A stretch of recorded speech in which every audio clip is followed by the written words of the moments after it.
Welcome to Trailblazers Spotlight, where we meet the leading innovators in Web3 and Metaverse Marketing and explore their stories and insights.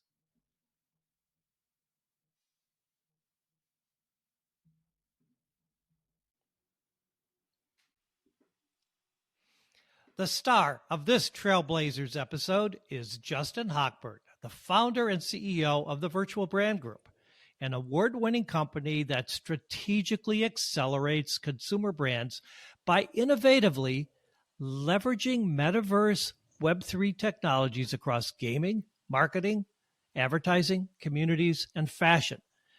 Some of VBG's success stories include first AI fashion line for Mattel, first brand to ever deploy AI on Roblox, the number one retailer by sales on Roblox, the first virtual product to become physical merchandise, the first celebrity IRL fashion duplicated virtually, first award winner best digital product by Licensing International for Web3 activation, first Web3 project to ever win licensing Executive International's most innovative deal. And this is just a condensed list.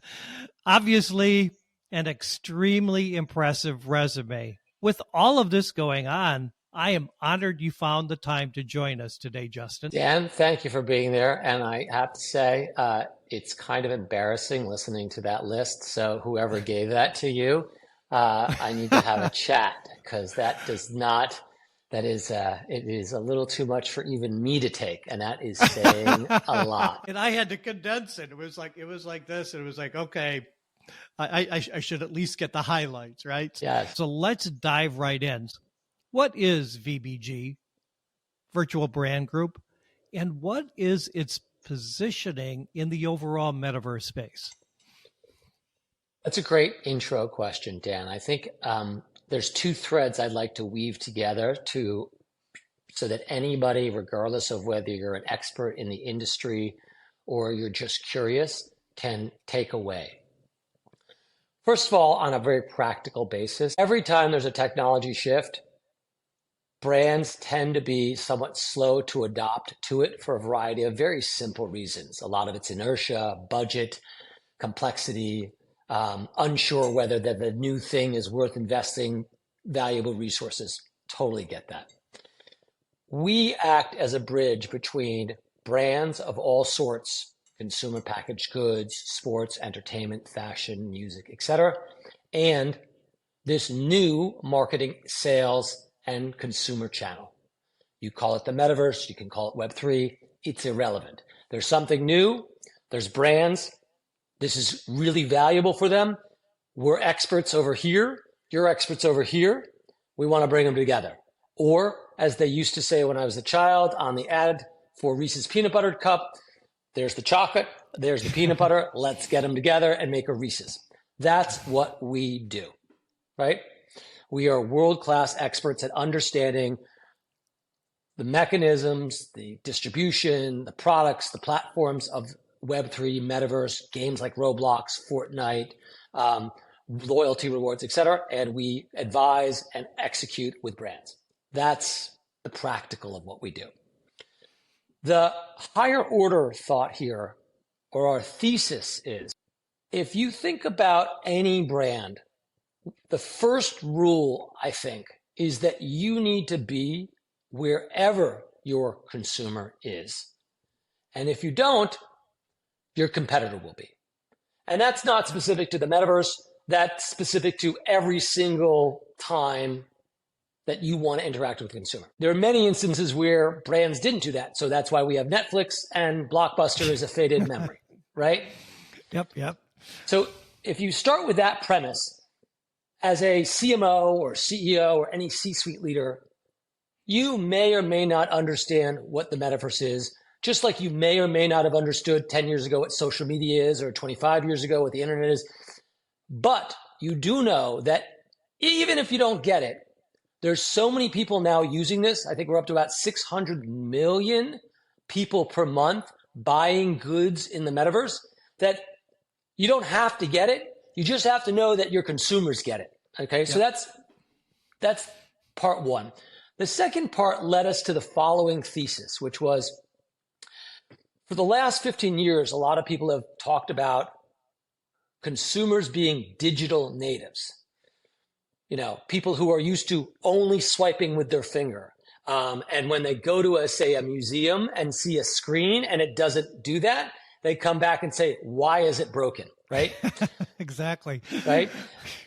They're used to purchasing more on Amazon than they are on walking into a store, right? These are digital natives. Many books have been written about. We see right now a transition from digital natives who are used to legacy social media platforms, Facebook, Snapchat, Instagram, TikTok, to what we call at the Virtual Brand Group, spatial natives. These are people growing up in the world of Roblox, Fortnite, user-generated content that you can customize, buy, trade, and sell, and live in a three-dimensional world where you don't play games, but you socialize, you make friends, you create a community. And that is the world that now exists, which has massive behavioral implications for how you market and create products. And so that's the thesis we put in front of all of our partners is there's a new behavior pattern.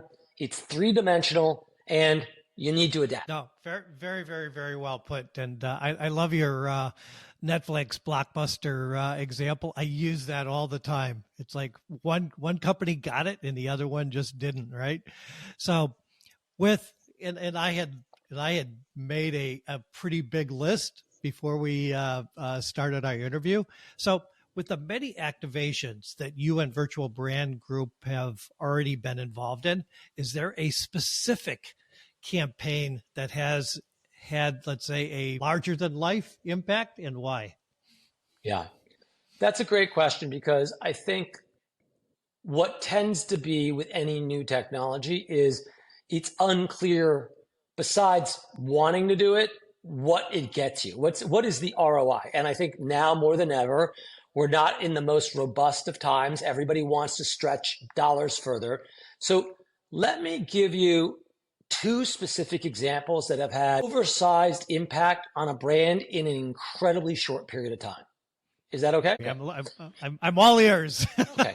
So one of the areas that we specialize in are things that drive pop culture. And pop culture has traditionally been driven by entertainment and fashion. And entertainment can include film, TV, music, gaming, etc. And then fashion is fashion, right? Those are sort of what is at the tip of that spear. So the first one I want to talk about is fashion and retail. Forever 21 has been a partner for us. In fact, it was our first ever partner, and we're coming up on 2 years working together, which has been miraculous. Wow. So here's the case study that I think speaks volumes to what you can achieve at a super high ROI. When we first engaged with Forever 21, it had no virtual presence and no virtual strategy.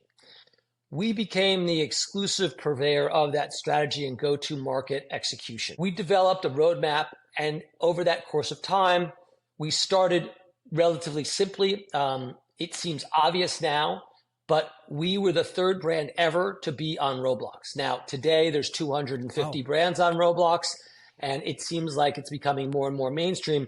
At the time, 2.5 years ago, people were like, I don't get it. I don't know why I would do it. So like everything, it seems obvious in retrospect. Right. We launched on Roblox. We built a virtual fashion collection. We launched a game. We launched a variety of different marketing executions, like integrating Roblox merchandise with their e-commerce site so that you could buy both items simultaneously. And the list goes on and on. At the end of 12 months, i.e. last December, this is the result of all of that hard work by Roblox and their CMO, Jacob Hawkins, who is amazing, and the team, Winnie Park, who's the CEO. A list came out ranking the top metaverse brands for the following year. On it were, not surprisingly, Balenciaga, Prada, Gucci, Polo, also brands like Nike and Adidas, who have leaned heavily into this space. Yep. The other one was Forever 21. Now, I pause here for a second. Everybody likes to be on a list.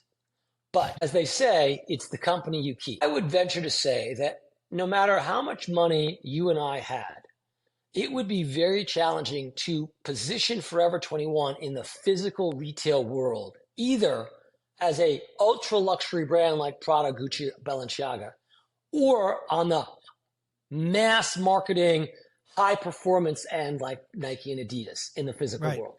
Yep. Yet, as in a brand new market, we were able to use its challenger brand status, be very clever with our marketing, our earned media, our activations, and put them in that same conversation. So if you're looking at a brand story, you're talking about a massive impact on that brand, both on a B2B and B2C perception.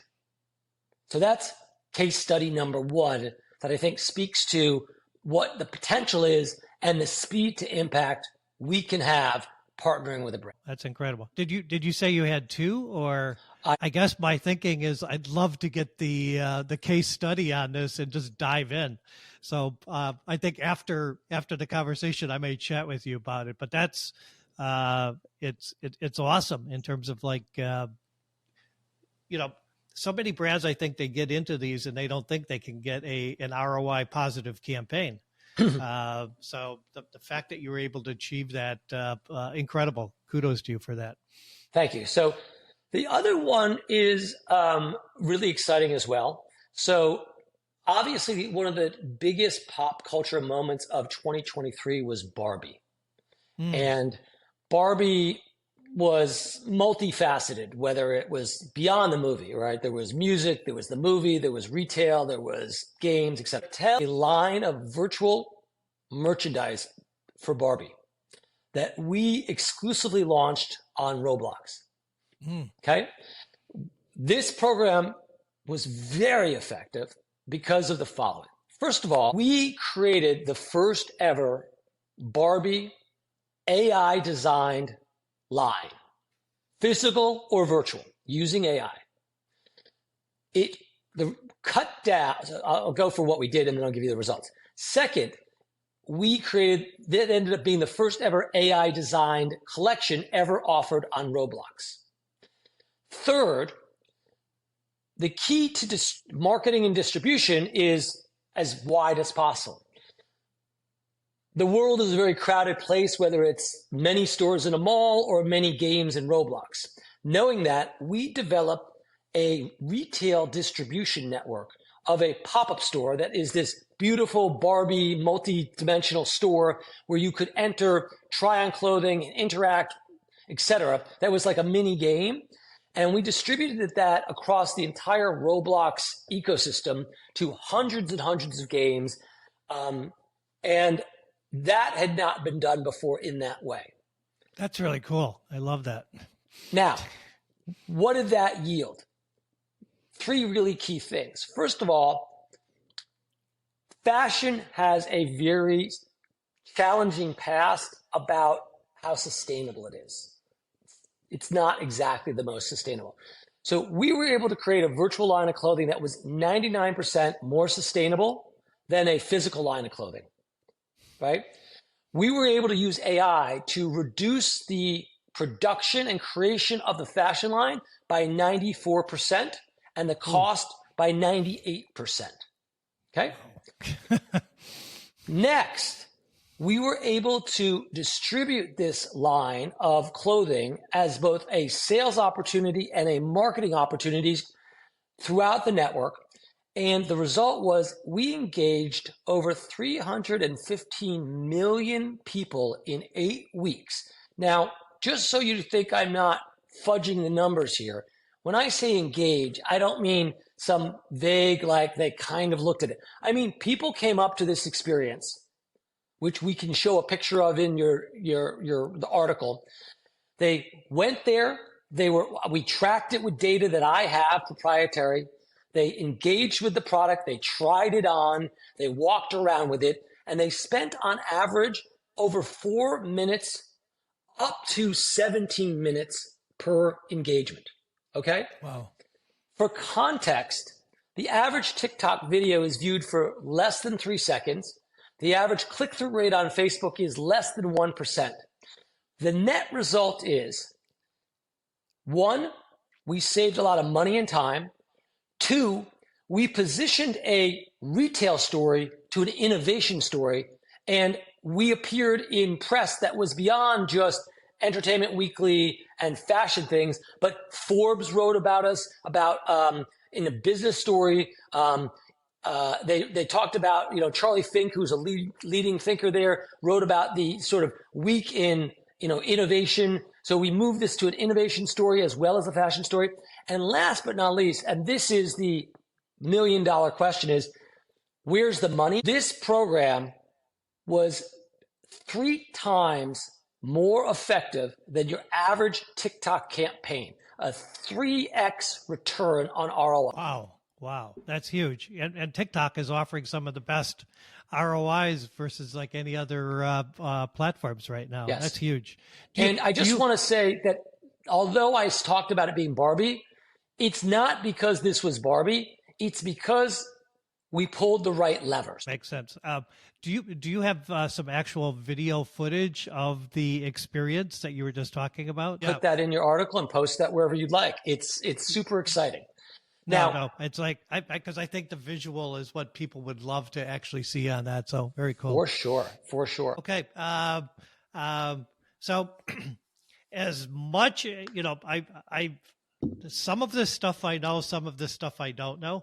I try to keep up as much as I can with everything you're doing, but I think it would be a full-time job, to be honest with you. But so are there any initiatives your company is working on right now that you think, that you feel could be a game changer within the space?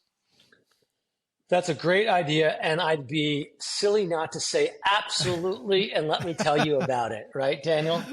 All right. This is what I'm hoping, but give us the alpha. All right.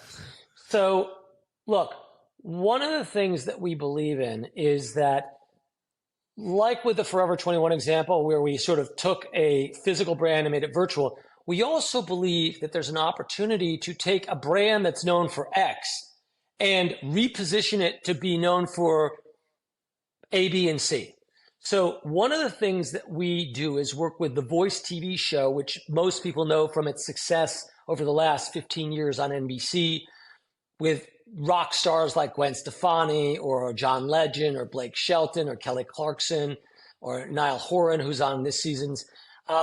And so we have created a strategic roadmap where we are doing 3 things with The Voice. One is we are taking The Voice, which is typically done country by country. There's a US voice, there's a French voice, there's a German voice, but never do they communicate. The fans on each one are completely different. So we have been building out over the last year multiple virtual games and worlds where fans can aggregate across borders and without language barriers. And we have this year, in 1 year, built across 3 different platforms with a 4th about to come online. And by the time this airs, we will have launched on Roblox for the first time.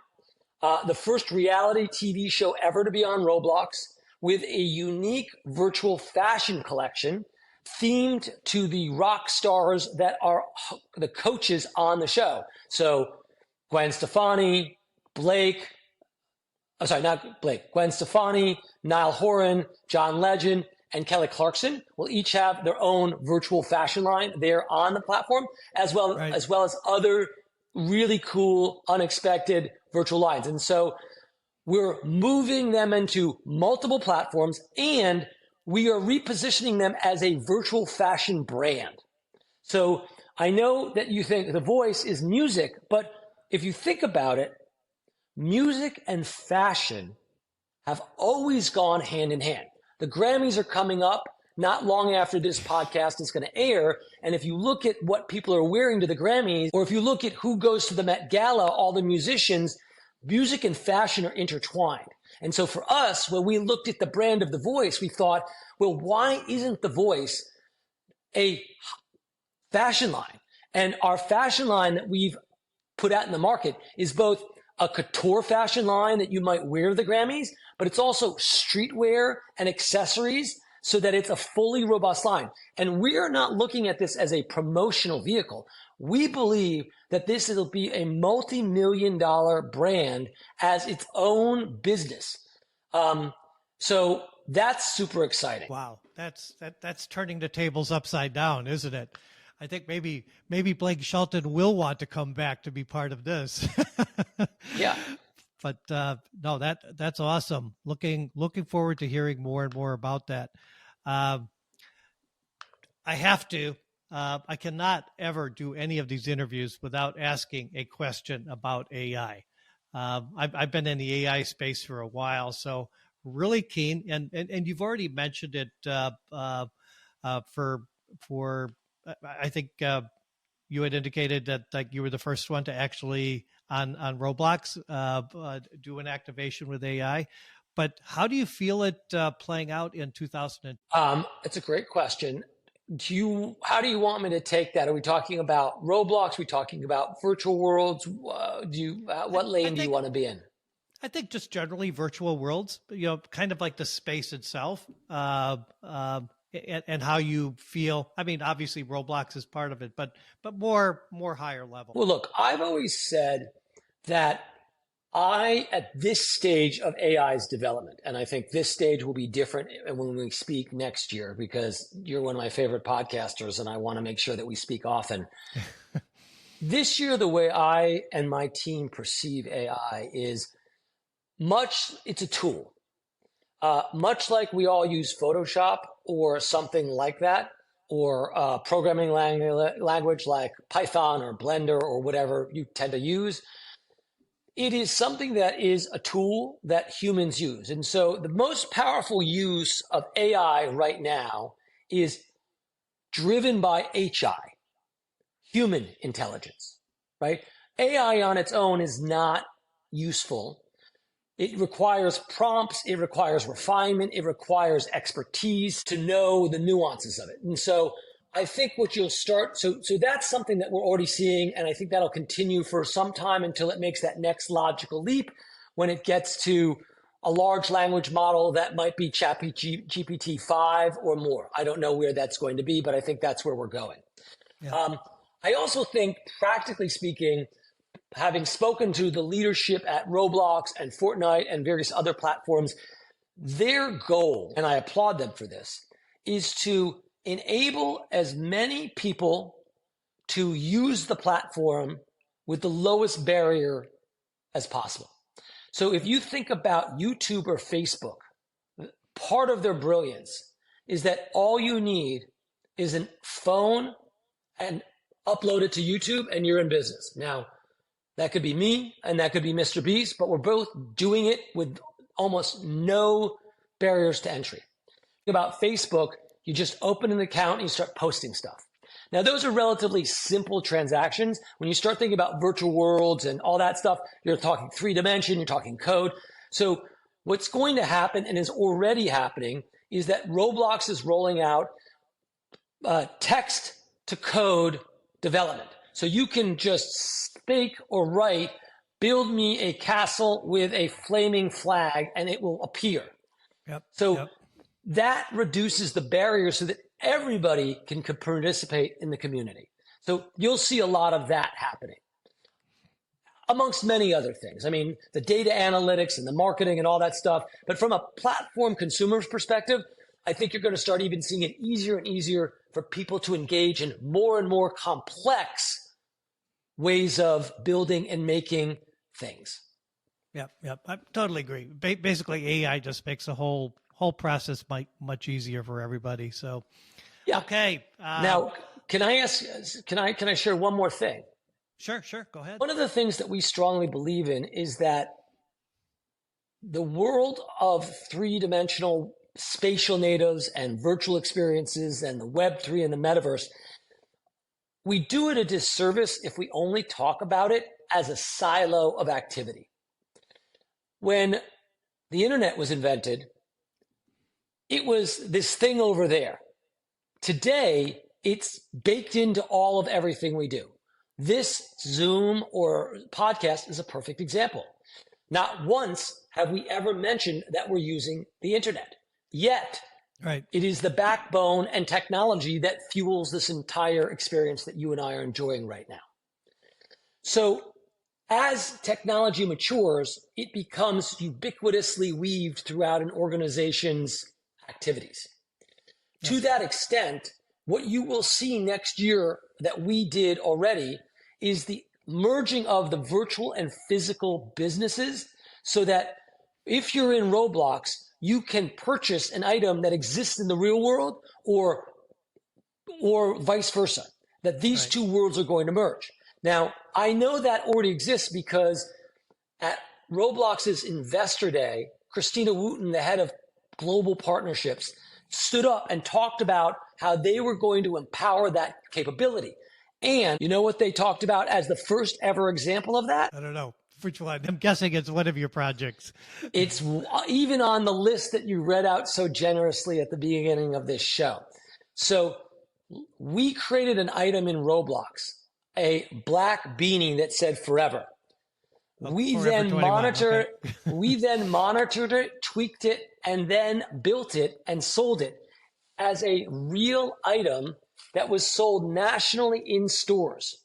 It is the only example that has ever existed so far, but it demonstrates how to do very sophisticated, cost-effective, sustainable R&D for products that then can become real-world things. That is a major trend that you will start to see next year that we're already working on 5 or 6 projects related to it. And I'm very excited about that. No, that's very cool. That's very cool. And brands, I think more and more brands need to be jumping on this bandwagon. And this then leads to my next and final question out of the 5. So I'm a firm believer, and I can tell just by how you're answering that as well, that the sooner that brands begin their metaverse journey, again, metaverse, however you want to, title it or whatever, the sooner they can get an edge on their competitors who may be slower to adapt. And that's always been the case. So what is your perspective? How can brands best start to use these new platform technologies now? Well, I think for me, I've been in various different industries, often early on, whether it's been my time at Microsoft or even back in the day in Eastern Europe when the wall came down. And what I always say to teams that I work with and build is the key is to find the easiest first yes. They're already operating as opposed to something they're not. So here's a pitch that I would offer any brand to think about. Close your eyes, Daniel. I want you to play along. Close your eyes and listen to the following information. And then I'm going to ask you a question, a simple question. If I told you there was a marketing and sales channel which has 600 million consumers that are your core demo, heavily indexed to a very elusive youth demo, would that be a market you'd want to go after? Yes or no? Hell yes. Okay, now close your eyes again. Given how competitive the landscape is, regardless of the product, I think there's only one metric that matters. It's not money. It's not average revenue per user. It's only one thing because it's the one common denominator, and that's time. We all have just 24 hours. So we're all as brands competing for time. If I told you I know a place where people spend more time than TikTok, Facebook, and Instagram combined on average per month, would that be a market you want to be in? Yes or no? Same answer. Hell yes. Hell yeah. And if I told you you could get there using a portion of your current legacy social media, Snapchat, Facebook, just a portion, that would deliver 3 times the ROI, would you be willing to try a program? I'd be an idiot not to, right? Okay. Now, that's the pitch. What am I talking about? I'm talking about marketing, what we did for Barbie, what we did for Forever 21, what we're doing for The Voice that just happens to be in the metaverse. whether it's in the metaverse or not isn't important. For you as a brand marketer, stewarding brands and dollars, those things are probably the most important thing to know. No, very, very well put. Very well put. I try to do that myself often. So I like the way that you just handled that. So,